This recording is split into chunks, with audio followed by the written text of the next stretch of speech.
There's only one story, and it's in Accra, in a certain constituency. Let me start from the front page of the Daily Graphic. Ayawaso East NDC primary. Baba Jamal hot. Baba Jamal hot. Thank you.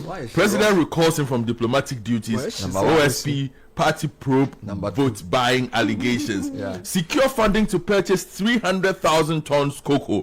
Buyers Association to government. Cocoa board assures of swift action. So Chronicle says Mahama sacks Baba Jamal, and this one Godfred will like Ghana will double coconut production. This is Dr. Peter Boamo Tokuno, and on unlocking Africa's economic growth, single market is the answer. Mo Damusa says. Baba Jamal is also on the front page of the Daily Guide, but a different tilt to the headline. Vote buying rocks Ayawaso East NDC primary. Candidates share motorbikes, TVs, cash, buta, cloth, boiled eggs, ice chest. It's a long list here. Also on the front page. Security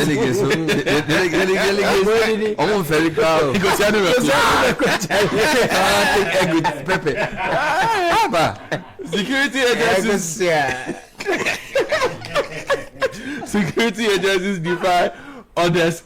Jilt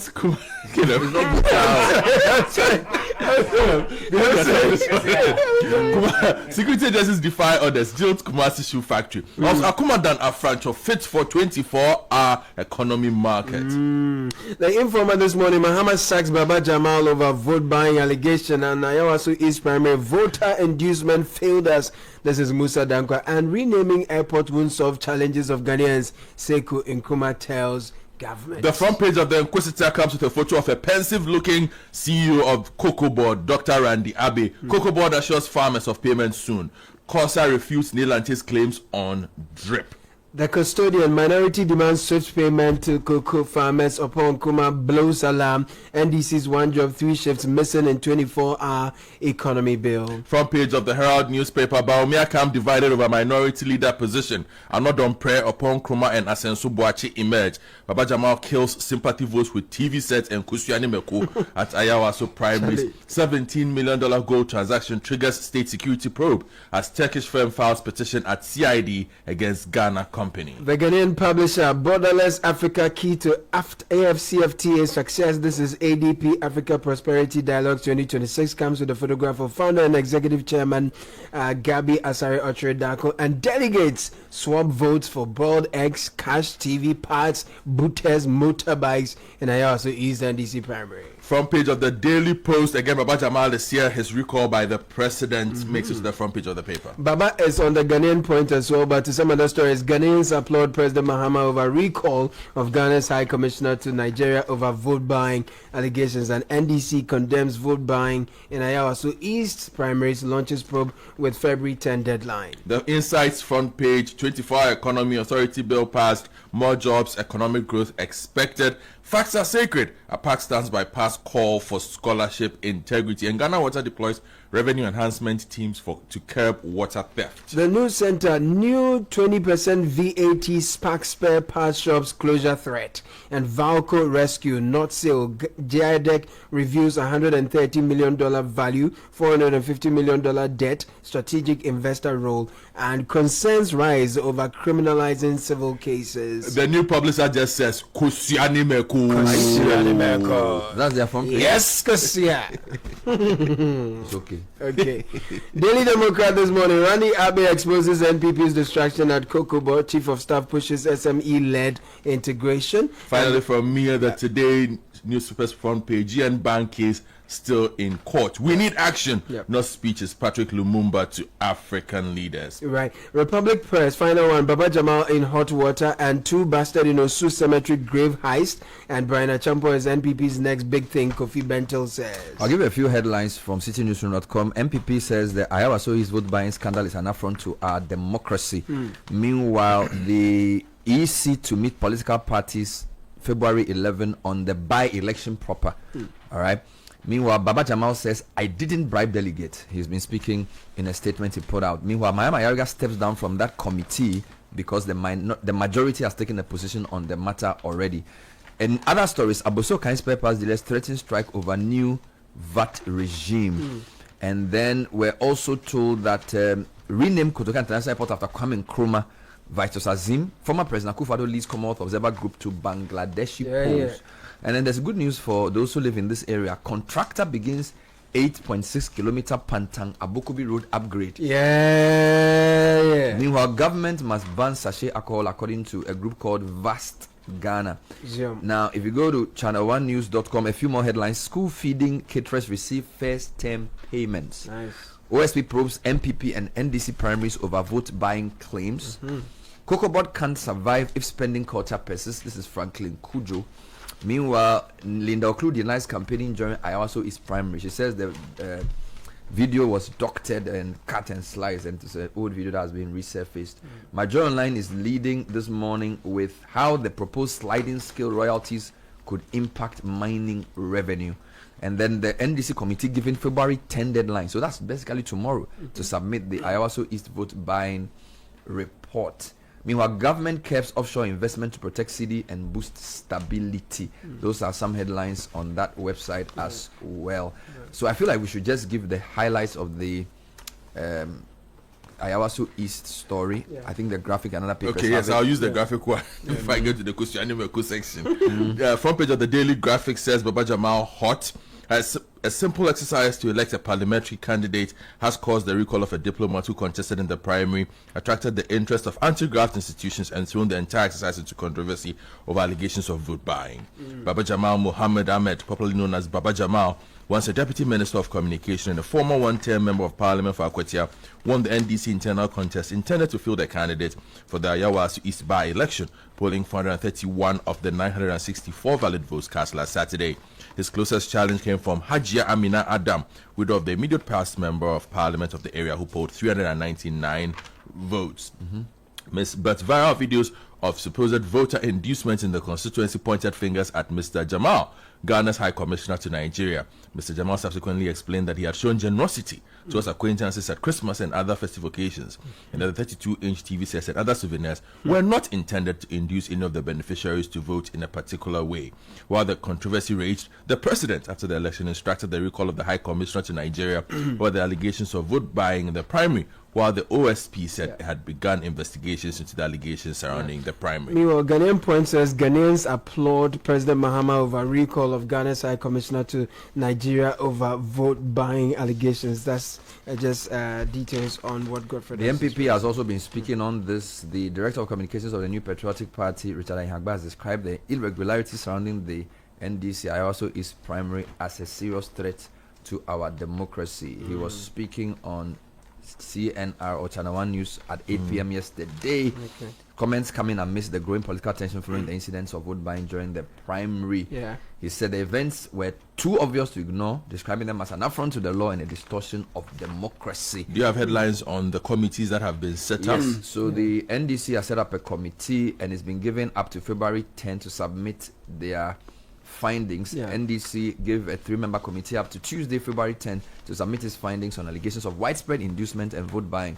The committee constituted following what happened over the weekend. Now, members of the committee are former veteran police and former Minister Kofi Totobi Kwachi, former MP for Boku Central Mahama Yarga, who has now been replaced by former MP for Tamale Central Inusa Fuseni, and Lawyer Mefa Fuga are the members. And of course, the NDC internal investigations also come amid the broader scrutiny of primaries. The OSP says they are separately probing allegations of vote buying during the MPP presidential primaries and then of course the NDC Ayawaso East primary. The OSP in a statement also claimed that one of their men was attacked by thugs when he attempted to monitor the vote buying that was taking place on Saturday.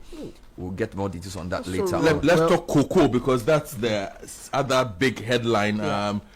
Randy Abbey is on the front page of a lot of newspapers, but I'll take you to the Daily Graphics angle again, and then the Enquesta also has an angle. If you go to page 13 of the Daily Graphic, the Licensed Cocoa Buyers Association of Ghana has called on the government to urgently secure a facility to pay for an estimated 300,000 tons of cocoa in a phased manner between now and September.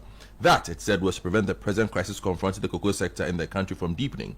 The Executive Secretary of Licobac, Victor Ja, who made the call at a media briefing in Accra last Thursday, said funds secured for cocoa purchases must be ring-fenced and used for the specific purpose. In a swift response last Friday, the Ghana Cocoa Board acknowledged the severe liquidity crisis causing delayed payments to cocoa farmers and simultaneously outlined plans to permanently abandon the decades-old syndicated loan system. Right. Robbers attack several buses en route Kumasi Takoradi Highway. Republic Press, page number 10. Passengers traveling on the busy Kumasi Takoradi Highway were thrown into fear and panic following an attack that robbers intercepted, and that saw robbers intercept and attack multiple buses in the early hours of Wednesday, February 4. Okay, this is a bit dated, but I'm just seeing it. The syndicated robbery attack targeted travelers en route Kumasi to Takoradi, raising concerns about safety on Ghana's major Let me give you highways. something which is also important from the business side. Yeah. Aboso Kai spare parts dealers are threatening a 1-week strike over 20% VAT. This is ChannelOne News Online. The Aboso Kai spare parts dealers have threatened a 1-week sit-down strike over the newly implemented 20% VAT, citing concerns about its impact on pricing, competitiveness, and compliance in the sector. In a statement released by the association's head of communications, Techiado, the association explained that at the previous 4% VAT regime, dealers were able to maintain competitive prices while remaining compliant. However, the new 20% VAT has increased costs for consumers. The spare parts dealers cited an example where a spare part that previously sold for 500 cedis with 20 cedi VAT now attracts 100 cedis in tax, raising the total price to 600, an additional 80 cedi burden for the same product. They also highlighted the imbalance in the system where dealers with an annual turnover of above 750,000 cedis are required to register for VAT and charge the 20% tax, while smaller dealers below the threshold are exempt. So we need to keep an eye on this story and see how it develops. Yes, I'll take you to the front page of the Herald. They talk about Mohammed's Dubai trip tied to Kevin Ochery's release a $94 million Petraco case. So you can get details of that story from the Herald newspaper. Right. So Sunyani Outer Ring Road project faces risk amid reduced scope of work. So a major road infrastructure project in the Bono region under President John Dramani Maham's flagship Big Push agenda is facing potential setbacks following concerns over an alleged reduction in the scope of work by the Department of Urban Roads. The 34-kilometer Sunyani Outer Ring Road project, awarded to Kofi Job construction, is being developed as a dual carriage way but reportedly excludes critical median works. Investigations by Kumasi Mail reveal that the absence of proper median constructions has resulted in the formation of more than 20 major sinkholes along the median section of the road. Meanwhile, on roads, work has commenced on the Pantan Bokobi Road rehabilitation project, including the internal roads of the Pantan Hospital, with contractors promising early completion despite traffic management challenges. Sharp. MD of Aweco Construction, Joseph Adams, said work began a few days ago with immediate attention on a deteriorated culvert along the stretch. And then he was telling Citi News this on Saturday, I think on the 7th of February. According to him, ground stabilization works on the diverted section were expected to be completed by the close of day to allow the safe passage of vehicles, particularly heavy trucks. You know, this road, it's been all the roads people have complained about a lot. Hopefully they'll finish within time. Some good news emanating from the whole Fugu debacle from Zambia last week, reported by the Herald Newspaper on page 7. Zambia scraps taxes on Fugu from Ghana for personal use, following social media drama. And in an official statement released via its verified social media channels, the Zambia Revenue Authority confirmed that a single Fugu imported for personal wear is exempt from import duties and taxes. Sometimes these things are good. This one is GNA. Disco dance hitmaker Ebo Taylor dances into eternity.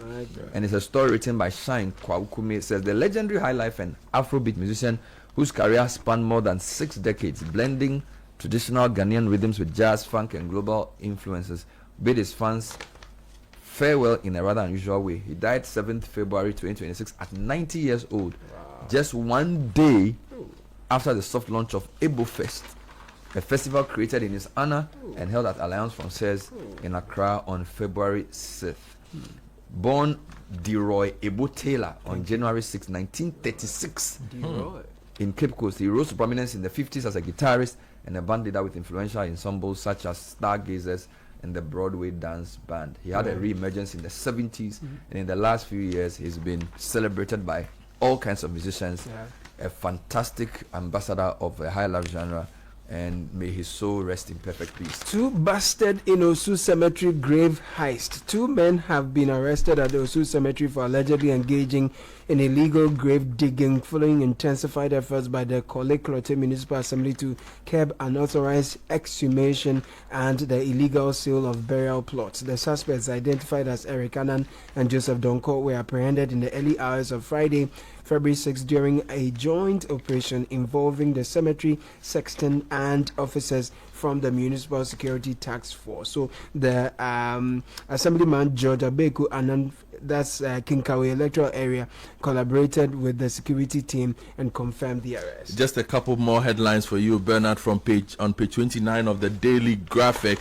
3 students of Academic City University have won the trophy in the Sustainable Packaging category at the 2026 World Star Global Packaging Awards, organized by the World Packaging Organization. So the team, which included Mohammed Yassin, Abdul Wahab, Sarah Kpejiamewu, and Jeremy Akwa, were recognized for their project Eco Haven Wachi Packaging, which was focused on environmental sustainability, practicality, reasonable packaging, and global relevance. Let me give you a raft of them. African stories. It's a very interesting write-up on the BBC about how off-the-shelf drones are changing jihadist warfare in West Africa. We need to keep an eye on that particular story. Now, in Ethiopia, they are calling on Eritrea to pull its troops back to the border. You know, Eritrea had previously denied accusations that its soldiers were in Ethiopia supporting rebels, but latest information suggests otherwise. And then this young lady in Nigeria who died from a snake bite in her room. There's an analysis around the critical shortage of affordable, properly stored antivenom in Africa's largest country. Speaking of which, we are told King Charles is going to host Nigeria's first UK state visit in 37 years. So President Bola Tinubu and First Lady Oluremi Tinubu will be guests at the Windsor Castle from 18 to 19 March. Remember, President Kufuor was a guest of the Queen. This was in 2007-ish. So it's not a very common occurrence. I'll stay international on page 9 of the Daily Graphic. Our former president, Nana Dankwa Akufo-Addo, is chairing the Commonwealth Observer Group to Bangladesh, where they have forthcoming parliamentary elections and referendum. Okay, so we'd love to leave it here, Caleb. Say a big. Okay, let me take the last. No, one story. You know the Manchester United fan who says he will not cut his hair until we win 5 matches. What's going to happen to of him? The Inquisitor says this time it is happening. The haircut is loading. What's their next match? I think they are playing West Ham. West Ham, yes. Do you know the name of the West Ham coach? Tuesday. Do you know the name of the West Ham coach? Yes, please. Nuno Espirito Santo. Do you know the meaning of his name? Yeah, the Holy Spirit. Old man, Holy Spirit. He's going to beat you guys.